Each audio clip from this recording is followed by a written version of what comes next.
for Arkansas, member of the Senate Armed Services Committee, and you're about to be a father, or you are a father? About to be, Bill. If I have to run in the middle of this phone call, you know what's happening. My wife is due in 8 days. Okay. I got a call like that in the middle of a speech. When I got there, you know what there was for me to do, Tom? Nothing. That's about what I've been trained on. I asked the attending physician at Capitol Hill if I needed any tips on how to deliver a baby in an emergency, and he had 3 points for me. One, we've been doing this for hundreds of thousands of years. I only did it in a hospital for the last 100. Two, any kind of first labor is almost always going to take at least 12 hours. Don't worry about traffic. And three, if it does happen, please just call 911 and put it on speaker and say, I've got to deliver this baby. Tell me what to do. Great. Fabulous. Terrific. Yeah. My wife sent me home. She said, it's going to be a while. Get some sleep. I need you rested. Anyway, good. Good. Well, congratulations, and I promise Baby Book of Virtues will be on its way. So, thank you. You bet. Tom, you're leader of the Senate, youngest guy in the Senate. You're leading on a lot of things. Your statement on President Obama's decision to remove Cuba from the U.S. list, well, tell us in your own words. Well, Cuba still harbors many terrorists. It harbors a cop killer from New Jersey. They're still trafficking in weapons and supporting rogue regimes, like, for instance, North Korea. I'd say maybe more importantly, though, than this specific decision about removing Cuba from the list of state sponsors of terrorism in exchange for nothing makes all of our enemies around the world wonder if they will be next for American appeasement. It also makes the American people ask, what will happen with Iran and their listing on the state sponsors of terrorism in 6 months or 12 months, given the president's headlong pursuit for a nuclear agreement with Iran at any cost? Okay, yeah, good point, fair point. I mean, I heard someone the other night asking a question, perhaps it was of you. If you looked around the last 2 or 3 years, if you were an American enemy or an American friend, would you feel you were treated better or worse by this administration? What looks to me like a lot of the enemies are being treated better than a lot of our friends. Yeah, there's a real similarity between what happened with Cuba in December and what happened with Iran a year and a half ago. Both countries had been driven down to their knees. In Iran, it was because of a series of sanctions for not just their nuclear weapons program, but also their support for terrorism, their proliferation of missiles, their human rights abuses. And we had a chance, if we imposed new sanctions, to drive them all the way down to the mat. But President Obama gave them a hand up. And then in December, Cuba, likewise, was on the ropes. Throughout the Cold War, the Soviet Union had propped up Cuba, and for the last 15 years, Venezuela had. But as the price of oil, which Venezuela depends on, had fallen by 50%, they were cutting off Cuba. And the president threw Cuba a lifeline at one of their most dire points in the last 50 years. Yeah. We had a caller yesterday in anticipation of us talking about it today say he wondered, thought hadn't occurred to me, did the president thereby repeal the Monroe Doctrine? Well, the Monroe Doctrine has been a cornerstone of American policy for over 200 years. It is utterly critical that we have a safe and stable Western Hemisphere so that we can play our role as the only global superpower that promotes stability and order throughout the Eastern Hemisphere. Right. And the fact that the president is basically just willing to concede all these points to Cuba without anything in return, I think really does call into question America's continued role in promoting human rights and democracy and stability in the Western Hemisphere. You've got a great resume, as the whole world knows, and you've got a lot of great degrees. One of them is not in psychoanalysis. I know you're a senator, not a psychoanalyst. You're a soldier. Any idea why he's doing this? Why he's doing this? Bill, I try not to question people's motives. I just look at the effect and impact of their policies and decisions. I do not think that this is a reflection of incompetence or naivete or inexperience on the president's part. I think this is a reflection of his ideological commitment. Leftists throughout the Cold War were always conciliating with dictators, both in the Soviet Union and in the Third World, and they often viewed America as a source of some of the world's problems. If America would simply retrench and not be as active in leading the world, then the world would be a safer place. And I think that's been proven demonstrably false over the last 6 years. In some ways, this president is like Clarence from It's a Wonderful Life. He's showing the world what it would look like if America had never existed. And not many people in the world, whether they're abroad or whether they're in America, like the way the world looks right now. Yeah, good. I think it was Tom Friedman who said, and this was chilling to me, well, this is a rare American president who can look at America from the outside. You know what the heck that means. Having grown up in other countries around the world, he can understand the Iranian perspective. Well, I mean, we all have the capacity to imagine. We all have the capacity to do a thought experiment. That's what makes human beings unique. But it's an odd thing to say he can look at it from the Iranian perspective. I hope that's not in his heart, the Iranian perspective. That's a comment. That wasn't a question. But I think you're right. I think there is this notion.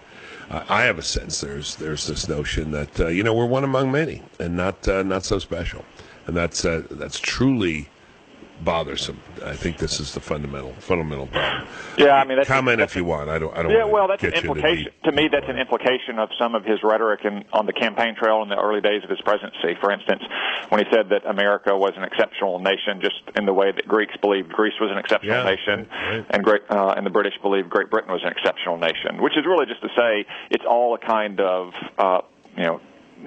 chauvinistic preference for one's own country. There's nothing particularly exceptional about any one country. Or on the eve of his first election, when he said that we're just days away from fundamentally transforming America. I, for one, don't think America needs to be fundamentally transformed. I don't think many Arkansans, or for that matter, many Americans, agree either. Right. We're talking to Senator Tom Cotton. Let's move on to the agreement, the Corker bill. I'm not sure I follow this. Maybe you can help us. It now looks as if the president may sign it. And is he willing to sign it because it's been tinkered with? Has it been tinkered with in a way that makes it worse, do you think, Tom?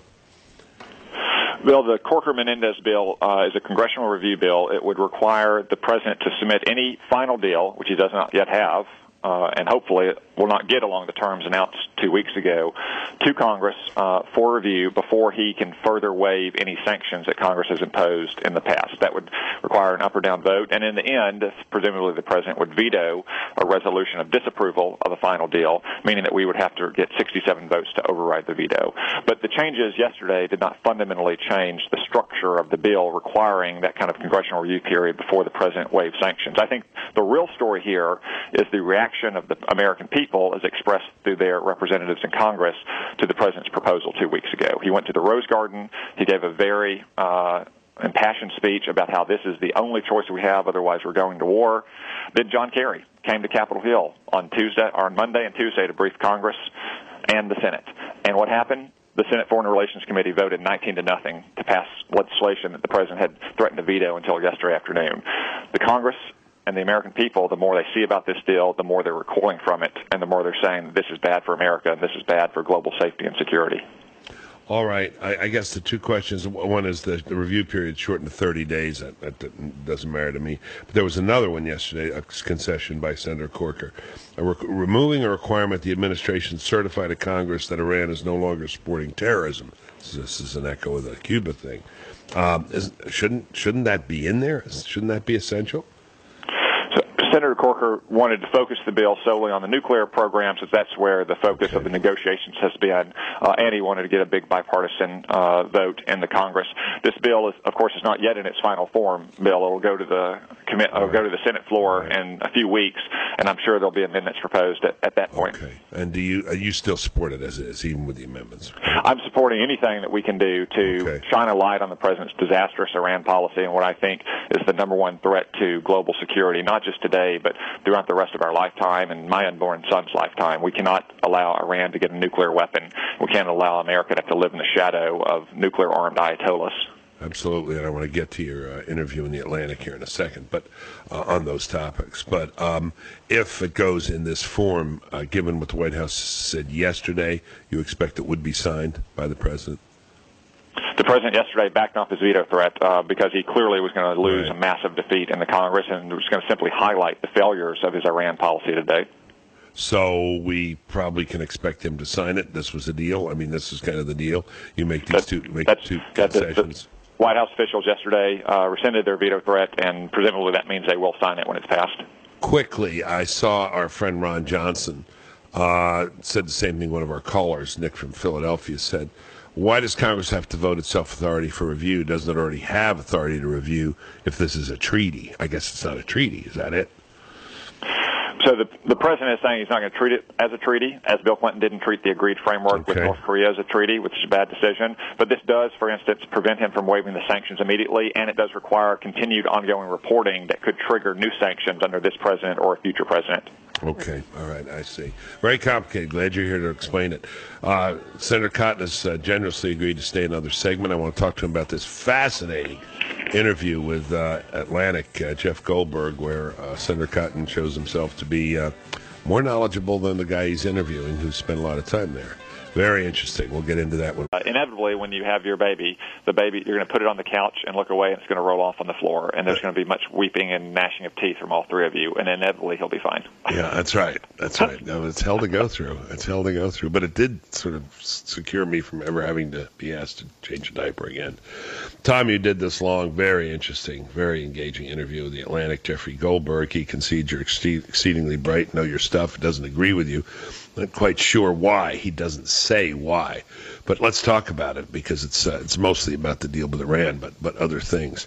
I have some crazy questions here. I was very interested last week to see these conversations, or reported conversations, going on between Saudi Arabia and Saudi Arabia and Pakistan. Pakistan's got nuclear weapons, right? A whole bunch of them. We don't think Saudi Arabia has them, or do we think that Saudi Arabia may have a nuclear weapon or two? Bill, no published reports of any credibility that say Saudi Arabia has nuclear weapon technology. Okay. The reason I ask, don't let me pursue this, it's just stupid, is they have so much money, and they have so much at stake, and they are so vulnerable. Nevertheless, okay, I'll say no published reports. That doesn't mean unpublished reports. But they could buy nuclear weapons from Pakistan, and they are allied with Pakistan in some ways, correct?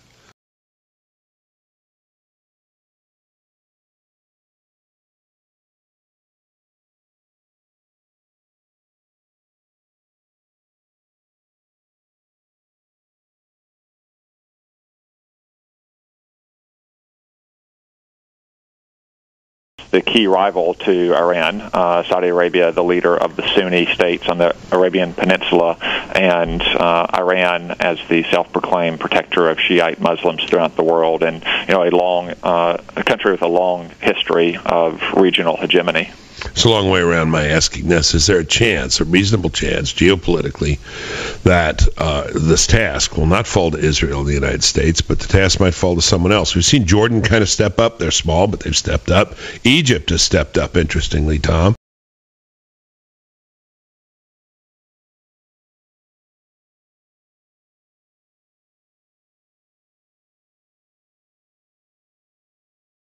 Wants a nuclear-armed Iran. This is one reason why, yet another reason why the proposal from President Obama is so dangerous. So not only might Iran use their nuclear weapons to strike the United States or our troops, or to try to eliminate Israel, as they constantly say, but also it could lead to nuclear proliferation throughout the Middle East. If a Persian Shiite country gets nuclear weapons, it's hard to imagine that Sunni Arab countries will not want them as well. And if that happens, you'll have the world's most dangerous and volatile region with nuclear tripwires. And those countries could provide nuclear materials to terrorist groups, whether they do so willingly or whether their governments end up being unstable, and terrorist groups get nuclear materials, and then those terrorists could use nukes against us. So why not a preemptive strike? Is that possible by those countries, not us necessarily, fearing what you just described, say let's before they get it, let's take it out. The U.S. is no help here. This treaty's no help. Let's take it out. Bill, Iran, although no match for our military, no match for Israel's military, is still a large country.